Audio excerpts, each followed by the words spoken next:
BJPയിൽ ചേർന്നാൽ നിനക്ക് ഒരുപാട് അവസരങ്ങൾ ഉണ്ടാകുമെന്ന് അച്ഛൻ അമ്മയുടെ കാൽക്കിൽ തുണ്ട് വെച്ച് പ്രാർത്ഥിച്ചിട്ട് പറഞ്ഞു, അവൻ തിരിച്ചു വരാൻ പ്രാർത്ഥിക്കണ്ട, അവന് അവിടെ നല്ലൊരു ഭാവി അമ്മ കാണിച്ചു തരുന്നുണ്ട് എന്ന്. ഉടനെ തന്നെ എൻ്റെ മനസ്സ് അമ്മ മാറ്റി തന്നു.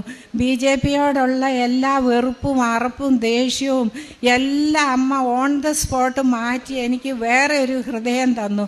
എൻ്റെ വീട്ടിൽ എൻ്റെ മകൻ വേറെ ഒരു പൊളിറ്റിക്സിൽ എൻട്രി ചെയ്തതിന് ശേഷം വീട്ടിൽ വന്നപ്പോൾ എല്ലാ കാര്യങ്ങളും സൗമ്യമായിട്ട് കാര്യങ്ങൾ കഴിഞ്ഞു.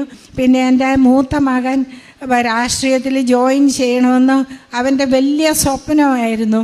അപ്പോൾ അവൻ എൻജിനീയറിംഗ് ഗ്രാജുവേഷൻ ഫർദർ സ്റ്റഡീസിന് വേണ്ടി സ്റ്റാൻഫോർഡ് യൂണിവേഴ്സിറ്റിയിൽ പോയി.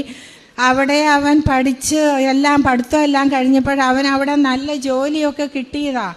പക്ഷേ അവന് രാഷ്ട്രീയത്തിൽ താല്പര്യമുള്ളത് കൊണ്ട് തിരിച്ചു വന്നു. പക്ഷെ അവന് രാഷ്ട്രീയത്തിൽ എൻട്രി ചെയ്യാനുള്ള തടസ്സം മാറ്റാനാണ് ഞാൻ രണ്ടാമത്തെ നിയോഗം വെച്ചത്. അവരുടെ വർക്കിംഗ് കമ്മിറ്റിയിൽ ചിന്തൻ ശിബിറിൽ മക്കൾ രാഷ്ട്രീയത്തിനെതിരായി അവർ പ്രമേയം പാസ്സാക്കി. ദാറ്റ് മീൻസ് എൻ്റെ 2 മക്കൾക്കും എത്ര ആഗ്രഹിച്ചാലും അവർക്ക് പൊളിറ്റിക്സിൽ എൻട്രി ചെയ്യാൻ പറ്റില്ല എന്നുള്ള തടസ്സമാണ്. എൻ്റെ ഹസ്ബൻഡ് ആണെങ്കിൽ ഒന്നും അതിന് വേണ്ടി പരിശ്രമിക്കുകയോ മക്കൾക്ക് വേണ്ടി ഒരു കാര്യവും ചെയ്തു കൊടുക്കില്ല. അപ്പോൾ അങ്ങനെ ഇരുന്നപ്പോൾ ഞാൻ നിയോഗം വെച്ചു അമ്മയുടെ അടുത്ത്. എനിക്ക് അറിഞ്ഞുകൂടാ, നമ്മളാരും പ്രതീക്ഷിക്കാത്ത രീതിയിലാണ് കാര്യങ്ങൾ പോയത്.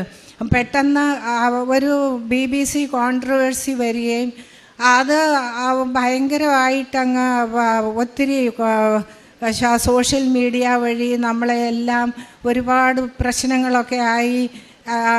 ഞാൻ അമ്മയോട് പറഞ്ഞു, മാതാവേ എല്ലാം കൈവിട്ട് പോയോ, എനിക്ക് ഇനി എന്താ, അമ്മയ്ക്ക് മാത്രമേ ഞങ്ങളെ രക്ഷിക്കാൻ പറ്റുള്ളൂ. എൻ്റെ മകൻ്റെ ഏറ്റവും വലിയ സ്വപ്നമാണ് അവന് രാഷ്ട്രീയത്തിൽ എൻട്രി ചെയ്യുക എന്നുള്ളത്. എല്ലാവർക്കും അറിയാമല്ലോ അമ്മമാരെത്രയാണ് മക്കളുടെ സ്വപ്നം സാക്ഷാത്കരിക്കാനായിട്ട് അത്. എനിക്ക് ഒന്നും ചെയ്യാൻ പറ്റില്ല. ഞാൻ അമ്മയോട് കരഞ്ഞ് പറഞ്ഞു, എൻ്റെ മകൻ്റെ ഭാവി, അവനിപ്പോൾ 39 വയസ്സായി, അവനൊന്നും ഇത്രയും വിദ്യാഭ്യാസവും എല്ലാവരുടെ ഒരു മകന് അവൻ്റെ ആഗ്രഹം സാധിക്കുന്നില്ല. ഞാൻ അമ്മയോട് ഒത്തിരി കരഞ്ഞ് പറഞ്ഞു.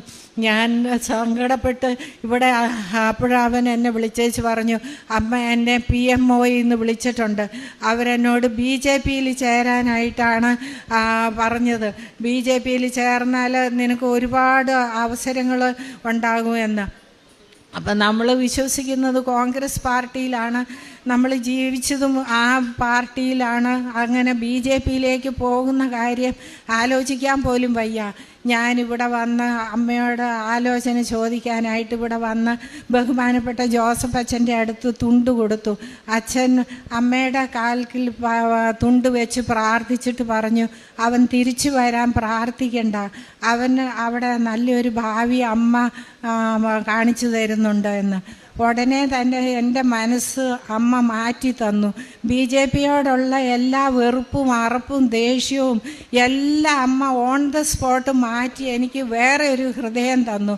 അവനെ അംഗീകരിക്കാനൊക്കെ ഉള്ള ഒരു മനസ്സ് ഞാൻ തന്നു. പക്ഷേ എൻ്റെ വീട്ടിലേക്ക് ഞാൻ കയറി ചെല്ലുമ്പോൾ എൻ്റെ വീട്ടുകാരോട് എന്താണ് പറയണത്? എൻ്റെ ഹസ്ബൻഡിന് വലിയ ഷോക്കായിരിക്കും. ഞാൻ ഒന്നും മിണ്ടാതെ വീട്ടിൽ പോയി. 4 ദിവസം കഴിഞ്ഞപ്പോൾ ചാനലിലൂടെ അവൻ BJPയിൽ ചേർന്ന വിവരം അറിഞ്ഞു. ഹസ്ബൻഡിന് വലിയ ഷോക്കായി. ഞാൻ അമ്മയോട് ഇവിടുന്നേ പറഞ്ഞിട്ടാണ് പോയത്, അമ്മ ഞാൻ എൻ്റെ വീട്ടിലേക്ക് പോവുക, അമ്മ പറഞ്ഞത് പ്രകാരം കാര്യങ്ങൾ അത് തന്നെ ഞാൻ ഒരു പരാതിയില്ലാതെ ഞാൻ ഏറ്റെടുക്കുക.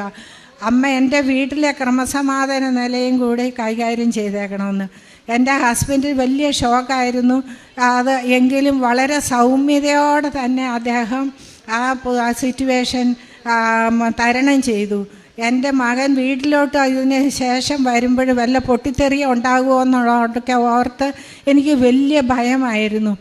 പക്ഷേ പരിശുദ്ധ അമ്മ എല്ലാവരുടെയും മനസ്സ് കൂൾ ഡൗൺ ചെയ്ത് അമ്മ സൗമ്യമായിട്ട് സംസാരിക്കാനുള്ള ഒരു അവസരമായിരുന്നു വീട്ടിലുണ്ടായിരുന്നത്. സമാധാനത്തിൻ്റെ അമ്മയാണ്, സമാധാനത്തിൻ്റെ രാജ്ഞിയായ അമ്മ. എൻ്റെ വീട്ടിൽ എൻ്റെ മകൻ വേറെ ഒരു പൊളിറ്റിക്സിൽ എൻട്രി ചെയ്തതിന് ശേഷം വീട്ടിൽ വന്നപ്പോൾ എല്ലാ കാര്യങ്ങളും സൗമ്യമായിട്ട് കാര്യങ്ങൾ കഴിഞ്ഞു. വീട്ടിൽ രാഷ്ട്രീയം ഒഴിച്ച് എൻ്റെ ഹസ്ബൻഡ് പറഞ്ഞു, മോനെ പപ്പ നീ വീട്ടിൽ വരുന്നതിനോട് ഒരു എതിരുമില്ല, പക്ഷേ രാഷ്ട്രീയം മാത്രം ആരും വീട്ടിൽ സംസാരിക്കാൻ പാടില്ല, കുടുംബകാര്യങ്ങൾ മാത്രം. അങ്ങനെ ഒരു കാര്യമായി. ഇപ്പോൾ അവൻ 2 പ്രാവശ്യവും വന്നു. അവനോട് ഒരു വൈരാഗ്യവും വിരോധവും ഒന്നും ഇല്ലാത്ത രീതിയിൽ തന്നെ എല്ലാവരും അവനോട് പെരുമാറുന്നുണ്ട്. വീട്ടിൽ അവനെ ഒറ്റപ്പെടുത്തിയിട്ടുമില്ല.